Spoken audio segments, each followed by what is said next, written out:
My wife told me the family business was bankrupt and she wanted a divorce. She said she didn't want to drag our son and me down with her.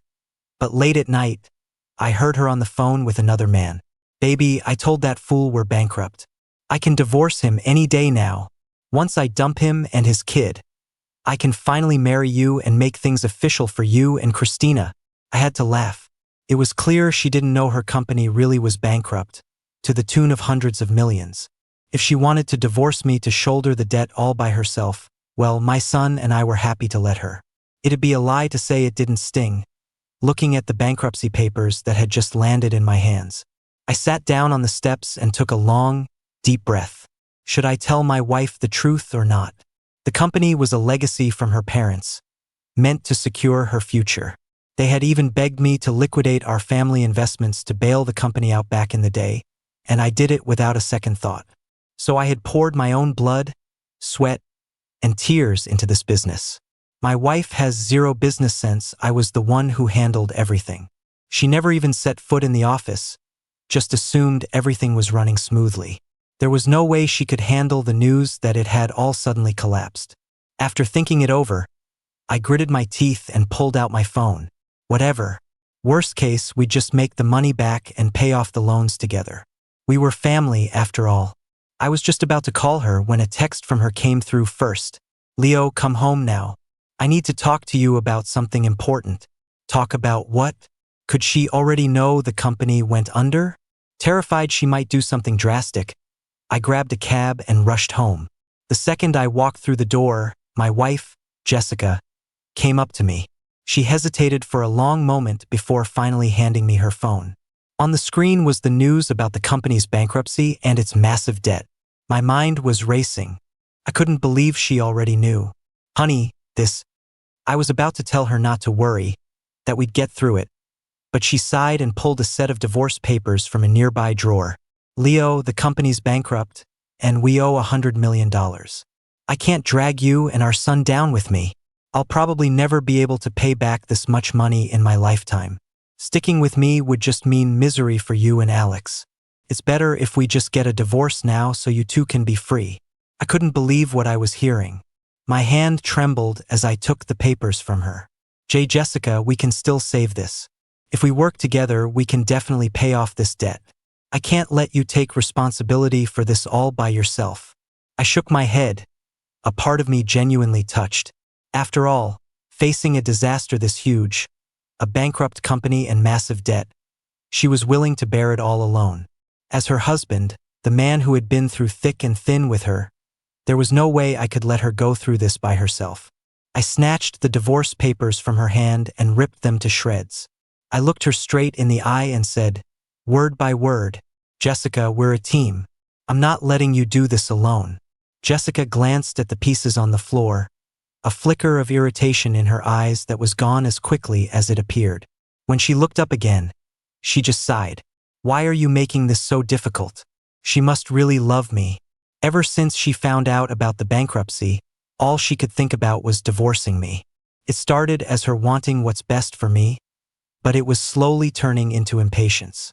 Leo, why are you being so clingy? I told you, the company is bankrupt. We're deep in debt.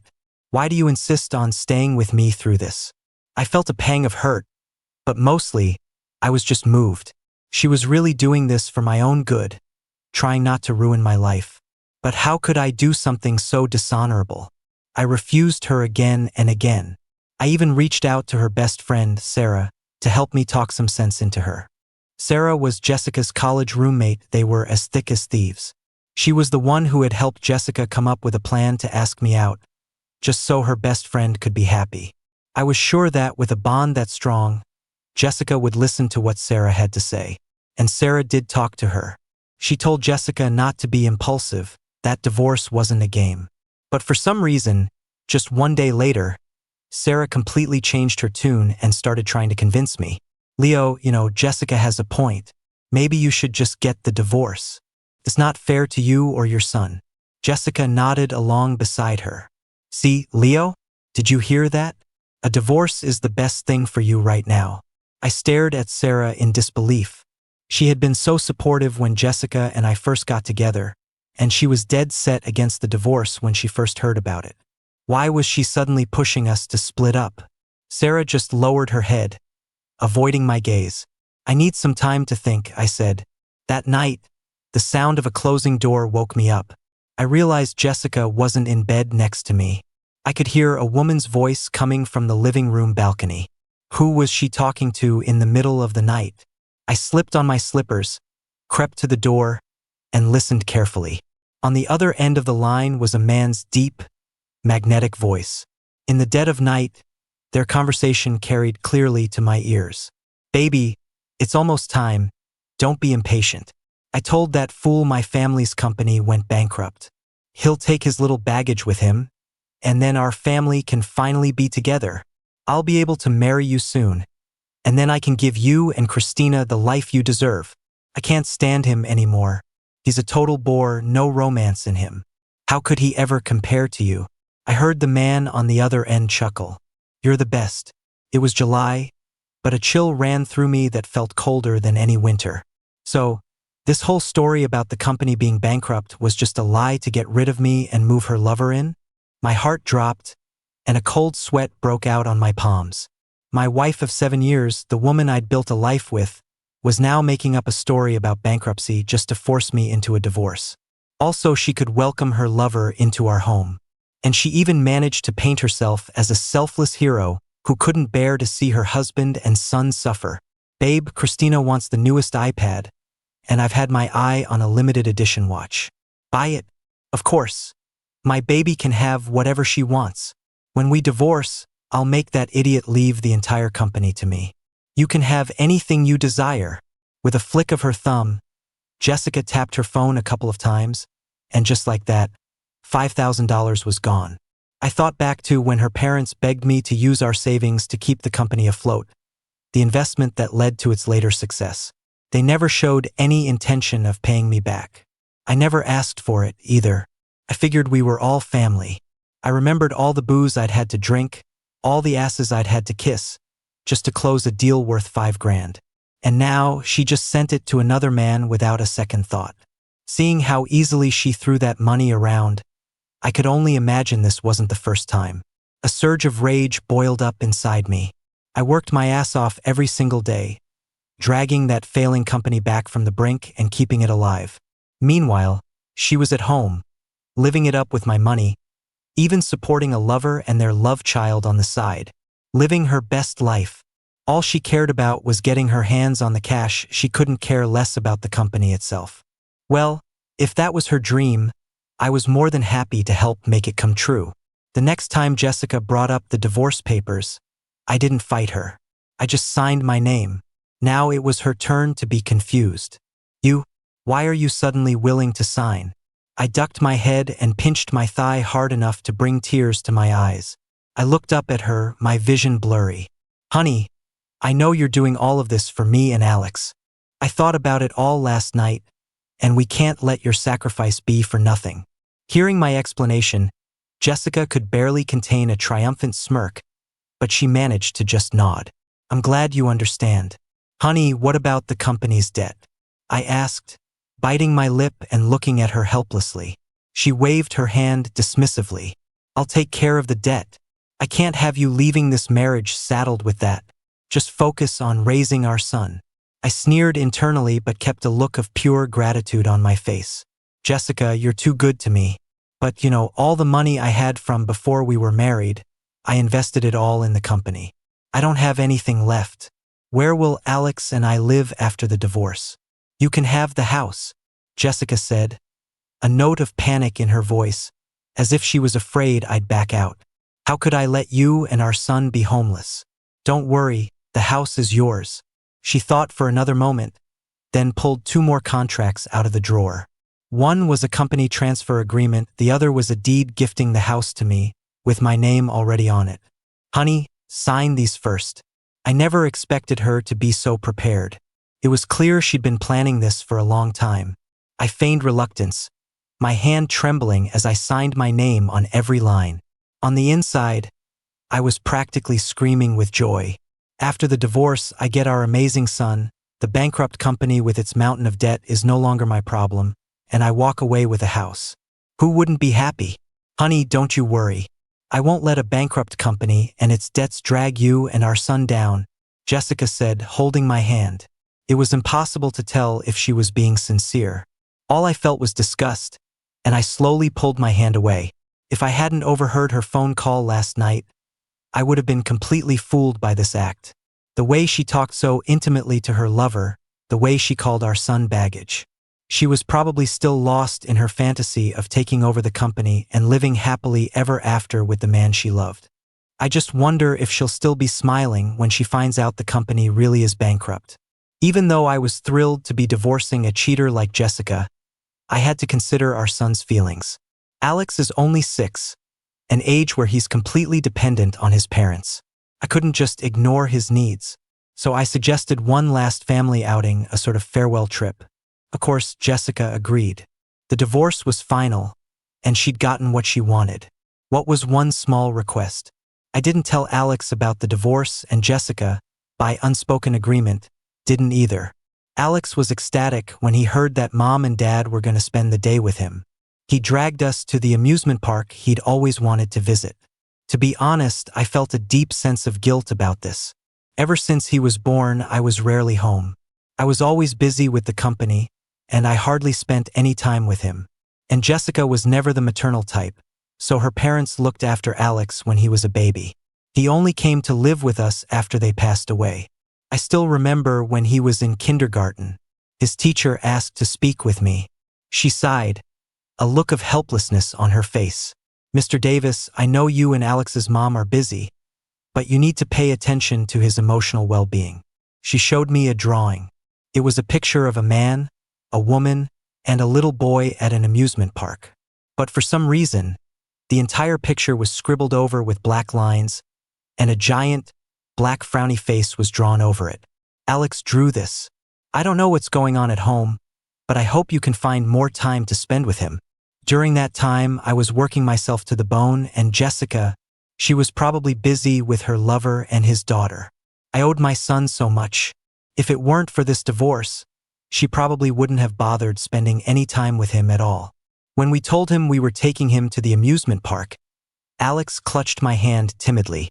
Are Mommy and Daddy both coming with me? I nodded and glanced over at Jessica. There wasn't a trace of joy on her face, only relief that she would soon be free of us. Maybe she wanted to maintain the image of a good mother in her son's eyes, or maybe she felt a shred of guilt.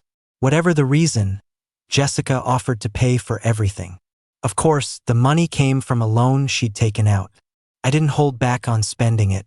After all, if I didn't use it, her lover and his kid would. But it was clear she genuinely didn't like our son.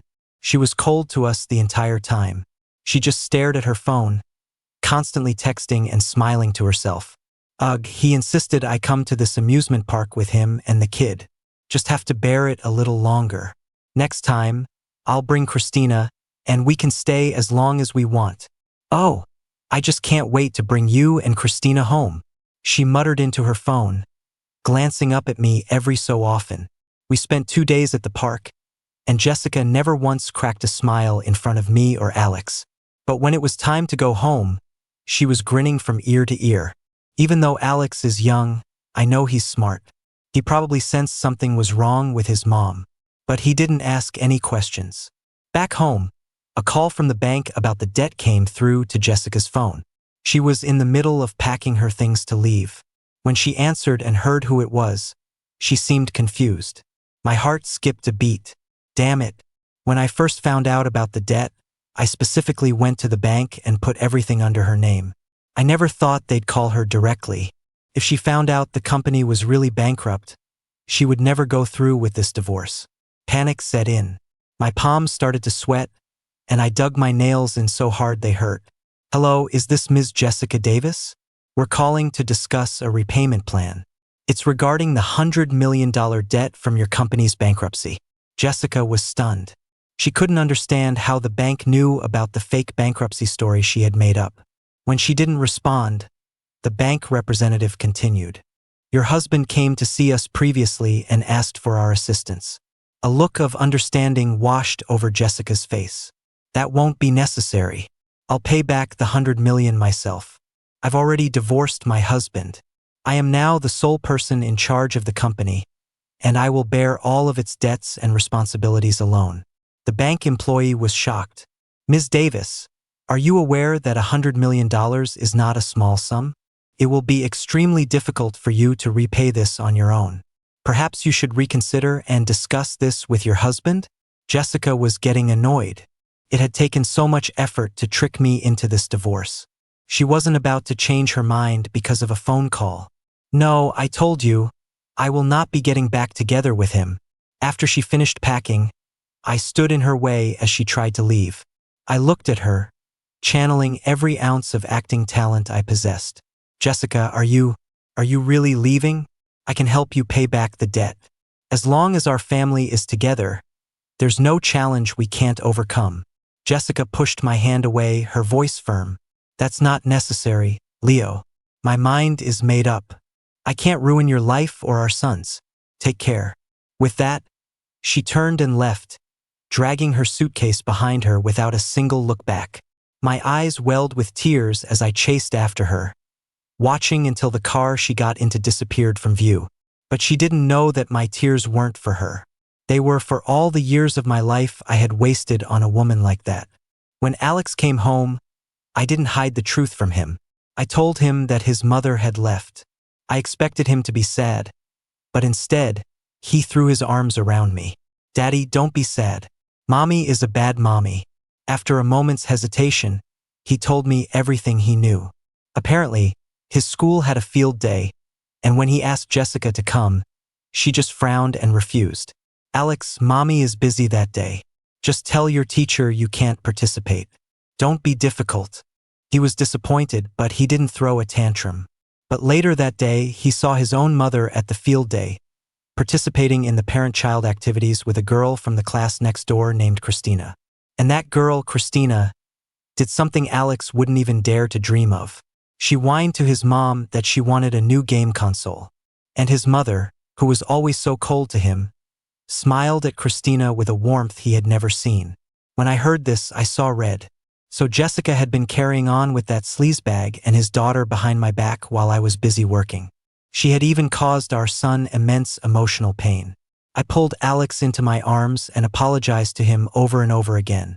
After the divorce, Jessica wasted no time moving her lover, Ryan, and his daughter into a new place. But Ryan wasn't satisfied. He wanted Jessica to propose to him in a grand gesture and throw a massive wedding. It had to be bigger and more extravagant than her wedding to me. He was better than me in every way, after all. He was younger, better looking, and he had won the love of my wife. Plus, the company would soon be his. He was on top of the world. But for some reason, Jessica didn't seem as happy after they got their marriage license. Especially when Ryan brought up wanting a wedding of the century for the umpteenth time. She couldn't help but think back to her own wedding with me. Back then, the company was struggling, actually losing money. Her parents couldn't even give them enough for basic living expenses, let alone a ring. But I didn't care. I even accepted the pop-tab ring she offered me instead. I remember smiling and telling her, "It's okay. I believe in you.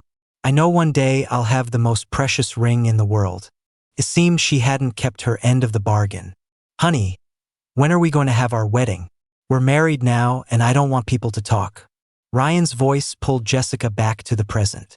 It was the 7th time he'd asked the same question, and she suddenly felt a wave of irritation. "The company payroll hasn't come through yet, and I just had to take out a loan to buy you that car. Where am I supposed to get the money for a wedding?" Ryan got angry, pointing out that if she hadn't given the house to me and our son, they wouldn't be stuck renting a place now. Jessica avoided the question. When she'd run into her college crush after he moved back to the country, all the old feelings came rushing back. She cheated on me, and right after that one time, Ryan told her she was pregnant. When she found out it was a girl, she was so happy she couldn't sleep. She had always desperately wanted a daughter. A daughter would be her little confidant, after all. Gradually, she grew to despise me, despise how I wasn't a real man who could make money, who could take charge. With Ryan, she felt like a proud woman again. So, Fueled by Ryan's sweet talk and her daughter Christina's wishes, she came up with a plan. She would lie to me about the company going bankrupt, put on a big show, and convince me to divorce her willingly. That way, she would get all the company shares. As for the house, she'd let that poor man have it. But now, looking at her bank account balance, she felt a knot of anxiety. Why hadn't this month's money come in yet? I knew it was only a matter of time before Jessica found out the company was truly bankrupt. And knowing her, she'd probably come crawling back to harass me. So I acted first. I found a buyer and sold the house at a low price. Coincidentally, the selling price was exactly the $120,000 I had initially invested. I didn't waste a moment. I got a new phone number. I even took Alex to the courthouse to legally change our names. With all that done, I finally breathed a sigh of relief and bought a new house in the next city over. At last, our lives could finally be stable. Meanwhile, Jessica waited and waited for the money from the company that never came. Instead, what she got were calls from debt collectors. Is this Jessica Davis? We're calling about the $100 million loan. When can you make a payment? Jessica thought it was a scam call. She'd never borrowed $100 million in her life. After the third or fourth call, she lost her temper and screamed into the phone. You damn scammers! Stop calling me. When have I ever owed $100 million? The result of her outburst was a loud knock on her door while she was taking a nap one afternoon. It wasn't until the bank representatives were standing in her living room that she realized something was seriously wrong. She shook her head. No, wait, are you friends of Leo's? This is all just a misunderstanding. I don't have any debt. Before she could finish, the bankruptcy filing and the loan agreement were shoved in her face. The words caught in her throat.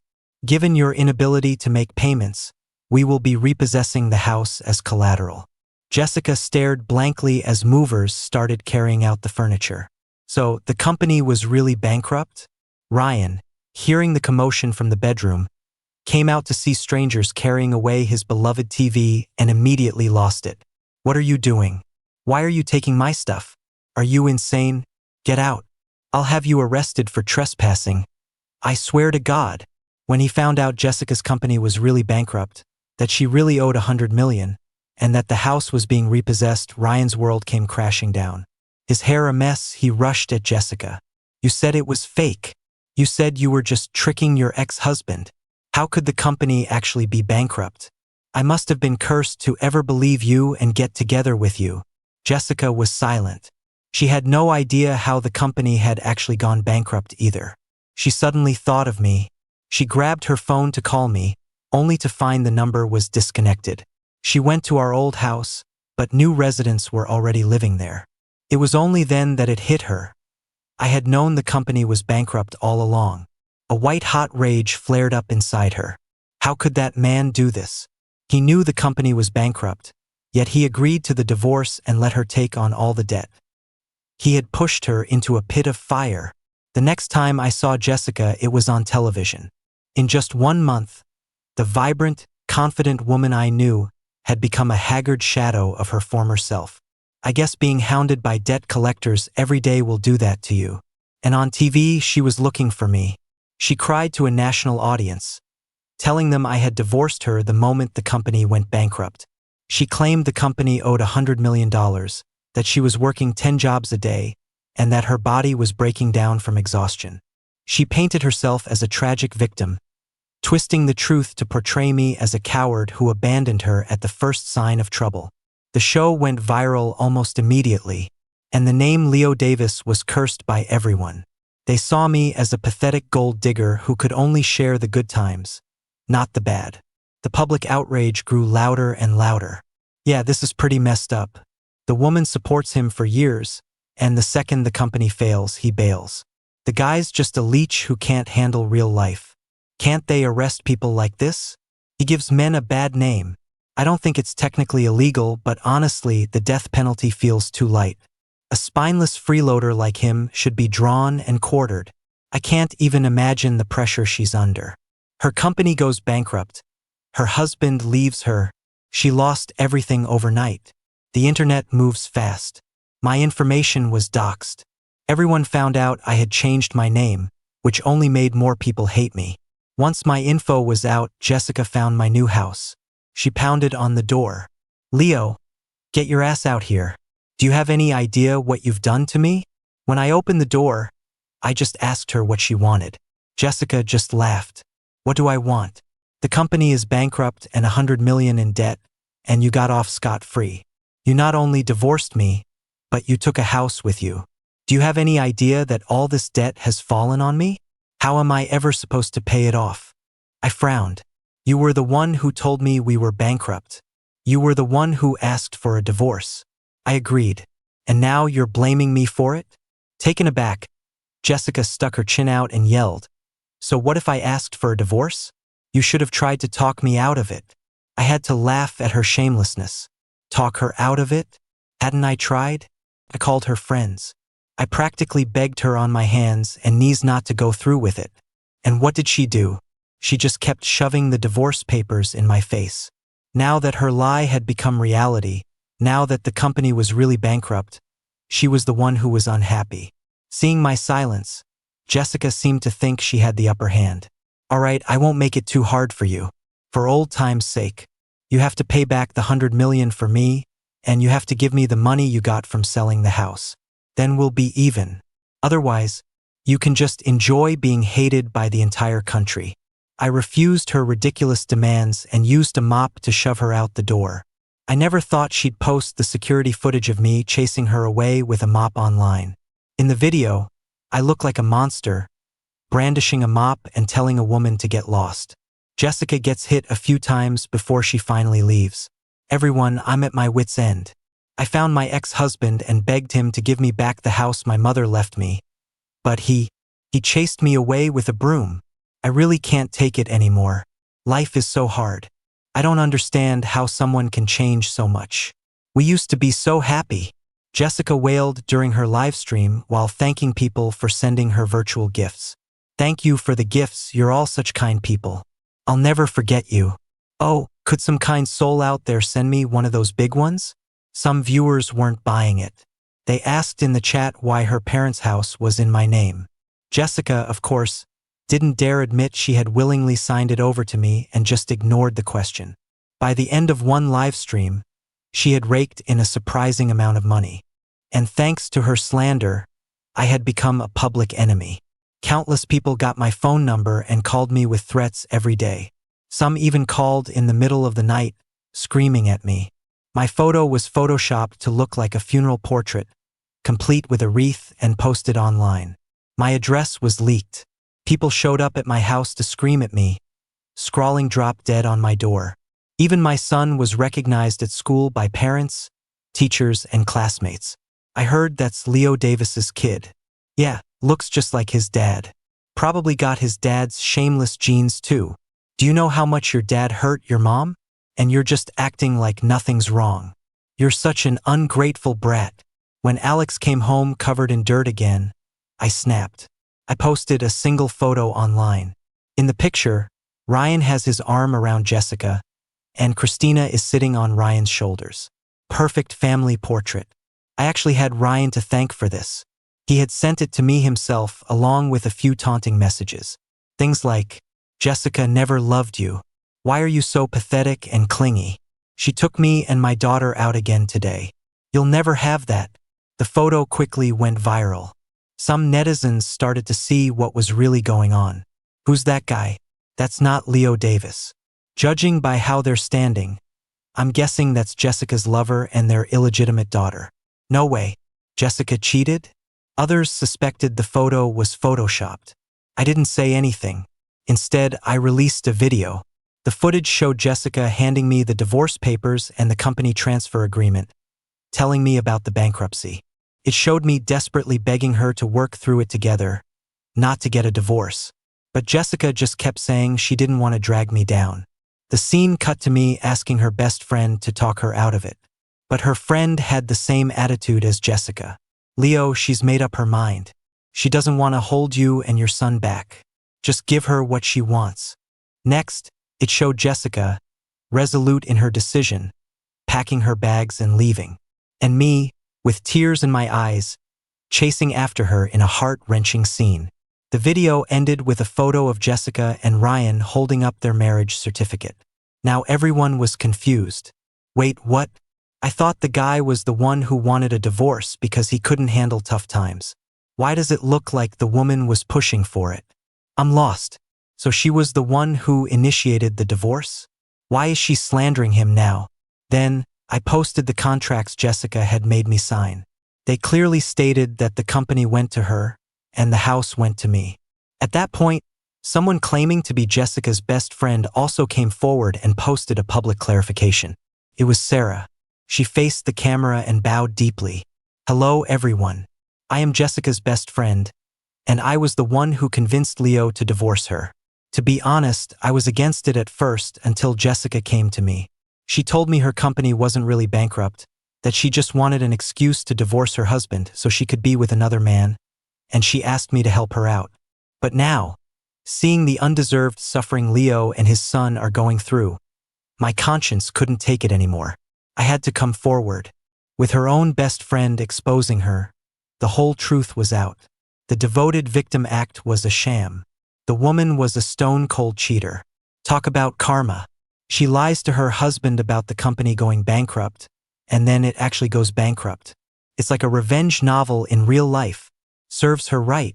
A cheater who can't even keep her story straight. People like her should just disappear. Jessica panicked. She tried to play the victim again, but she was cornered with no way out. All the evil she had done was coming back to bite her. The netizens who realized they'd been deceived were furious, and they unleashed all their anger on Jessica. Jessica couldn't take it. She came to me, crying and apologizing, saying she had just made a mistake, that she wasn't a bad person. Leo, I'm really truly sorry. Let's get back together. I just smiled at her. She looked as pathetic as a stray dog. In your dreams, Jessica. Seeing that I wouldn't budge, she tried to use our son. What about Alex? You don't want Alex to grow up without a mother, do you? Alex, who had been standing behind me, stepped forward. He didn't say a word, didn't even look at her. Dad, I don't have a mother. I only have you. To pay back the bank, Jessica started borrowing money from everywhere. She was robbing Peter to pay Paul, and the hole just kept getting bigger. And the loan sharks she got involved with were not good people. They threatened to ship her off to Africa if she couldn't pay. Jessica was terrified. She begged Ryan for help, but why would he ever be willing to help? When Jessica realized he wouldn't, she snapped, grabbing a knife and stabbing both Ryan and Christina to death. So that's it, huh? You two just thought you could use me as your personal ATM? I never should have let you two vermin fool me. Later, Jessica was sentenced to death. Before her execution, she said she wanted to see me one last time. I just waved the notion away. I didn't go. Why would I see her? She didn't cherish what she had. And now she's sorry? Not a chance. I took my son and we traveled all over the country. I once asked him if he resented me for leaving his mother. He just shook his head, took my hand, and hugged me tight. He didn't say anything, but I understood what he meant.